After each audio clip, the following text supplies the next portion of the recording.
नमस्कार साथियों, स्वागत है आपका क्वांटिटेटिव टेक्निक्स इस क्लास में। हम चर्चा कर रहे थे स्क्यूनेस के मेजर्स की। हम चर्चा इसके बाद में करते हुए आए थे घूर्ण या मोमेंट्स तक। तो मोमेंट्स से कैसे स्क्यूनेस को मापा जा सकता है, तो हमने बीटा वन की कैलकुलेशन ज्ञात कर ली थी। दिस ड्रॉबैक, तो हमने देखा कि जो बीटा वन है वो होता है म्यू थ्री का स्क्वायर बटे म्यू टू का क्यूब। तो वहाँ पे क्या है कि म्यू थ्री का स्क्वायर होने से वो भी पॉजिटिव हो जाता है और म्यू टू ऑलरेडी पॉजिटिव होता है, तो उसका क्यूब करने से कुछ फ़र्क नहीं पड़ने वाला। तो वहाँ हमें चिन्ह की जानकारी नहीं मिल पा रही थी। तो हम इसमें क्या है, स्क्यूनेस का पॉजिटिव है कि नेगेटिव, इसका पता लगाने के लिए एक नया वेरिएबल ज्ञात करते हैं जिसको कहते हैं कार्ल पियर्सन का गामा R1, जिसको दिखा रखा है। तो वो गामा कहलाता है, गामा वन।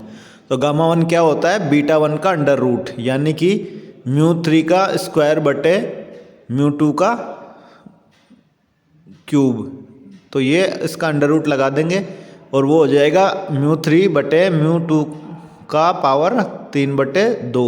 तो ये जो गामा वन निकल के आया म्यू थ्री बटे म्यू टू का 3/2 पावर में। तो ये गामा वन हमें बताएगा कि यहाँ पे म्यू थ्री का जो वैल्यू आएगा वो बता देगा कि जो स्क्यूनेस है वो पॉजिटिवली स्क्यूड है या नेगेटिवली स्क्यूड है। तो यहाँ पे जो इसका म्यू थ्री का साइन होगा, the sign of skewness would depend upon the value of mu three. तो म्यू थ्री का जो साइन आएगा, यानी कि नेगेटिव आएगा तो स्क्यूनेस भी नेगेटिव होगा, ये पॉजिटिव आएगा तो स्क्यूनेस भी पॉजिटिव होगा। इस तरीके से हम स्क्यूनेस के डायरेक्शन की या दिशा का अनुमान लगा लेंगे। इसके बाद हम चर्चा करते हैं दूसरे वेरिएबल बीटा टू की। चूँकि बीटा टू जो है वो कुर्टोसिस की जानकारी देता है, यानी कि कुकूदता की, यानी कि कर्व कितना नुकीला है। तो पहले हम देख लेते हैं कुर्टोसिस या कुकूदता क्या होती है। तो कुर्टोसिस is another measure of the shape of a frequency curve, यानी कि जो वितरण कर्व होता है उसके आकृति को बताने वाला एक दूसरा माप है। It is a Greek word which means bulginess, यानी कि ये ग्रीक वर्ड है, ग्रीक शब्द है जिसको बल्गीनेस को बताता है कि ये कितना कुकुद है या कुबड़ वाला है। While skewness signifies the extent of A symmetry, यानी कि विषमता को माप करता है स्क्यूनेस। तो और kurtosis measures the degree of peakness of a frequency distribution, यानी कि किसी वितरण कर्व की या वितरण की आवृत्ति की जो नुकीलापन है कर्व का, उसको बताता है कुर्टोसिस या कुकूदता। तो Karl Pearson classified curves into 3 types on the basis of the shape of their peaks. और कार्ल पियर्सन ने जो है 3 प्रकार के बताए हैं कर्व उनकी नुकीलेपन के आधार पे। तो उनकी चोटी का नुकीलापन कैसा है, तो वो 3 प्रकार के हैं। पहला है मेसोकोर्टिक, मध्य कुकुदक, लेप्टोकोर्टिक और प्लेटिकोर्टिक। तो लेप्टोकोर्टिक अत्यधिक नुकीला होता है और प्लेटिकोर्टिक अत्यधिक सपाट वाला होता है। तो 3 तरीके के कर्व हैं, वो आगे चित्र में देखेंगे अपन।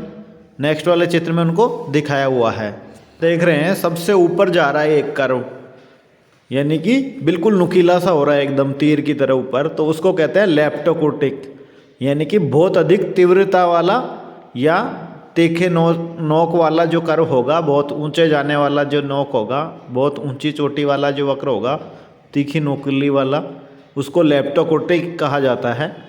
और एक दे रखा है सबसे नीचे नीचे, जो बिल्कुल पहाड़ी, छोटी पहाड़ी की तरह दिख रहा है, जो एकदम पसरा हुआ सा है, बिल्कुल लेटा हुआ सा है, उसकी जो सतह है, ऊपरी चोटी है, वो एकदम चपटी है, उसको कहा जाता है प्लेटिकोर्टिक।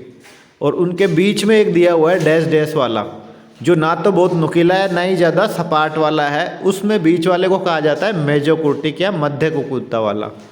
तो ये 3 तरह के होते हैं। इनको 3 तरीके का बताया है किसने, कार्ल पियर्सन ने, इनके नुकीलेपन के आधार पे। तो बहुत ज़्यादा, सबसे ज़्यादा नुकीले को कहा जाता है लेप्टोकोर्टिक, मध्यम नुकीले को मेजोकोर्टिक और सबसे कम नुकीले को, जो बहुत ज़्यादा फ्लैट जैसा हो, उसको प्लेटिकोर्टिक कहा जाता है।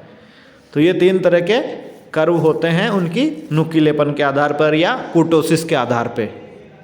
अब देखते हैं कि जो कुर्टोसिस को मापने का हमने पहले छोड़ा था, 2 मात्रक थे मूवमेंट्स के आधार पे, वो थे बीटा वन और बीटा टू। तो बीटा वन तो मापता है किसको, स्क्यूनेस को, और दूसरा जो बीटा टू है वो मापता है कुर्टोसिस को, जिसकी हम अभी चर्चा कर रहे थे।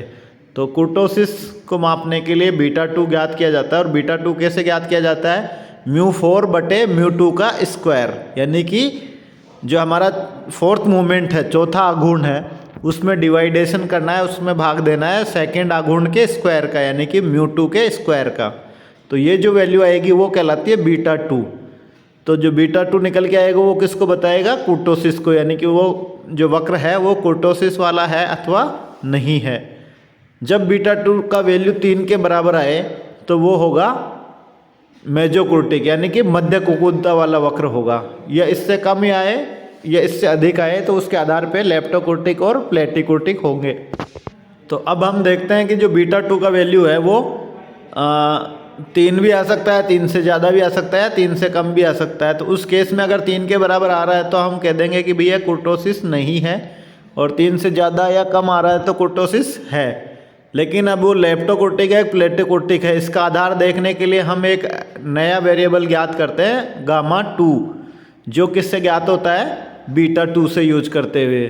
तो β2 में से -3 करेंगे, यदि -3 करने के बाद जो वैल्यू आता है उसको कहते हैं γ2। तो ये जो γ2 है वो हमें बताएगा कि ये प्लेटोकुर्टिक है, मेजोकुर्टिक है या लेप्टोकुर्टिक है। तो वो डिसाइड होगा γ2 के आधार पे।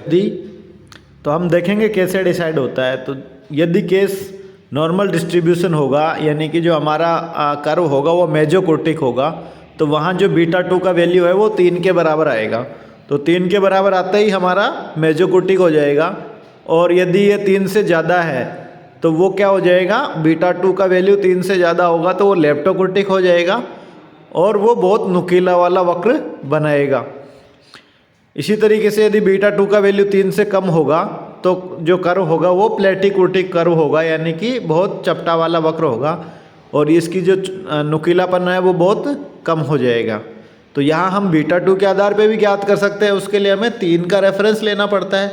और यदि γ2 का यूज करेंगे तो वहाँ हम देखेंगे कि यदि γ2 का वैल्यू 0 आ रहा है तो मेजोकुर्टिक होगा, यदि पॉजिटिव आ रहा है तो लेप्टोकुर्टिक होगा, और नेगेटिव आ रहा है तो प्लेटिकुर्टिक होगा। तो ये γ2 के आधार पे भी हम देख सकते हैं। तो इस प्रकार से the measure of कुर्टोसिस is very helpful in the selection of N appropriate average, यानी कि एक अच्छा एवरेज चुनने के लिए कुर्टोसिस का जानकारी होना बहुत अच्छा होता है।